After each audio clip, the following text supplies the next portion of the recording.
You ate something today. Maybe it was chicken, maybe beef, maybe fish, and you didn't think twice about it.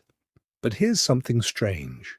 Close your eyes and try to name one meal, just one, from any restaurant, any country, any culture on earth that was made from a lion or a wolf or an eagle.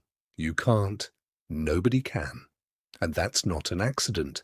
Look at every animal you have ever eaten: cows, sheep, chickens, pigs, deer, tuna, salmon. Every single one of them has something in common. Not one of them was a hunter. Every meal on your plate, every dish your family ever cooked came from an animal that ran from things, not an animal that chased things. So why? Why do we eat the runners and never the chasers? The obvious answer is danger. You can't farm a tiger. You can't put a great white shark in a pen. But that answer doesn't hold up, because humans tamed wolves into dogs 10,000 years ago. We ride horses into battle. We trained eagles to hunt for us. We domesticated elephants. If danger was the only barrier, we would have cracked it. The real reason is something else entirely, and it starts with math. Imagine a field of grass. That grass soaks up energy from the sun. A cow eats that grass. But here is the rule nobody teaches you.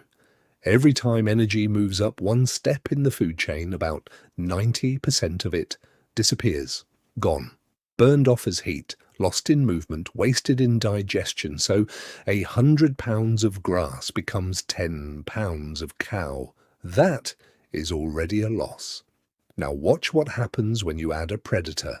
A wolf has to eat that cow or dozens of rabbits or miles worth of deer just to build its own body. By the time you eat the wolf, you are getting about 1% of the energy that originally came from the grass. 1%. You are eating from the very top of a pyramid, and at the top of a pyramid, there is almost nothing left. Here is what that math means in real life. Raising one cow to slaughter weight already takes years of grain and grazing land. Raising a predator the same size would mean feeding it 10 cows first, which means growing the grain for 10 cows, which means 10 times the land, 10 times the water, 10 times the time, all for one predator. No civilization in history has ever had that surplus. The math never worked. It never will. But the energy problem is only reason number one. Because even if the math somehow worked, there is something building up inside predator meat that has nothing to do with calories. It is called biomagnification. Here is how it works. Toxins in the environment, mercury, lead, industrial chemicals, do not disappear as they travel up the food chain. They concentrate. A tiny fish absorbs a tiny amount of mercury. A bigger fish eats 100 of those and absorbs all of their mercury combined. A shark eats hundreds of those bigger fish and absorbs all of their mercury combined. By the time you reach the top predator, you are eating a creature that has spent its entire life collecting everyone else's poison. This is not theoretical. In the 1960s, a pesticide called DDT washed into American rivers. Tiny algae absorbed it. Small fish ate the algae. Bigger fish ate those fish. And bald eagles sat at the top, eating the biggest fish, absorbing all of it concentrated. By the time DDT reached the eagles, it had concentrated enough to thin their eggshells. The eggs collapsed under the mother's own weight. The entire bald eagle population of the continental United States dropped to under 1,000 nesting pairs, not from hunting, not from habitat loss, from eating at the top of a poisoned food chain. Even if you solved the energy problem, even if you solved the poison problem, there is still a third reason: the meat itself. Predators are built to hunt. Their muscles work every single day. sprinting, chasing, fighting. Unlike a cow standing in a field eating grass, a wolf runs for miles.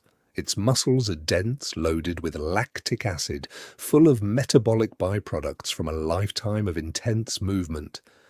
The result, tough, bitter, and strange. Hunters who have eaten wolf or mountain lion describe it the same way every time. Edible, if you have absolutely no other choice. Not something you would ever choose.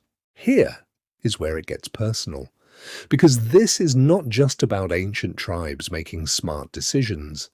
Your body already knows this. Scientists at Yale studied the human disgust response for years. And one of the most consistent findings, meat disgust, clusters around specific categories, predators, scavengers, animals that eat things we consider dangerous. We don't eat vultures. We don't eat hyenas, not because they are impossible to catch, because something in you resists it. That resistance is not weakness. That resistance is ancient data, written into you before you were born, and then culture confirmed what biology already knew. Every human civilization on Earth, independently, arrived at the same conclusion. The ancient Egyptians, the Hindu civilization, pre-Columbian Americas, Pacific Islanders, medieval Europeans, all separated by oceans and centuries, all landed in the same place. Jewish dietary law explicitly forbids eating animals with claws or fangs. Islamic dietary law bans animals that hunt with talons. Across dozens of unconnected civilizations, the same boundary kept appearing. Eat the grazer, leave the hunter alone. But there was one more layer. Predators were not just avoided as food, they were worshipped. The lion guarded Egyptian temples, the eagle crowned Roman standards.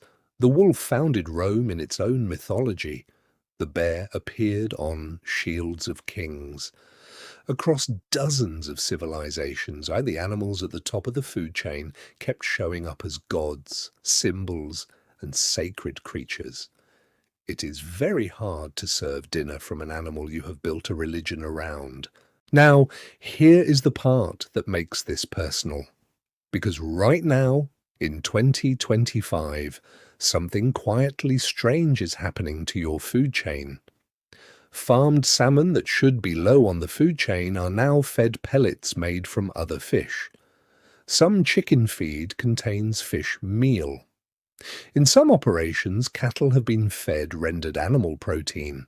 We have been slowly and accidentally moving our food animals up the food chain, the same experiment our ancestors ran, the one that did not end well. We are running it again, just quieter. Here is what all of this actually means. When your grandmother cooked chicken instead of eagle, that was not just a recipe. That was inherited knowledge, knowledge that nobody wrote down, knowledge that traveled not through books, but through the survival of the people who got it right. The civilizations that ate low on the food chain lived longer, had more children, built more. Their food rules survived in cuisine, in religion, in culture. The reason you find lion meat unappetizing is not squeamishness, it is memory. The oldest kind, the kind that does not need words, the kind that lives in your gut. And the next time you sit down to eat, you are not just eating lunch. You are following instructions left by thousands of generations of human beings who ran the experiment before you and lived to pass it on. Subscribe if this made you see your dinner differently. Share it with someone who has never thought about why their plate looks the way it does, because their gut already knows the answer. They just haven't heard it explained yet. See you next time.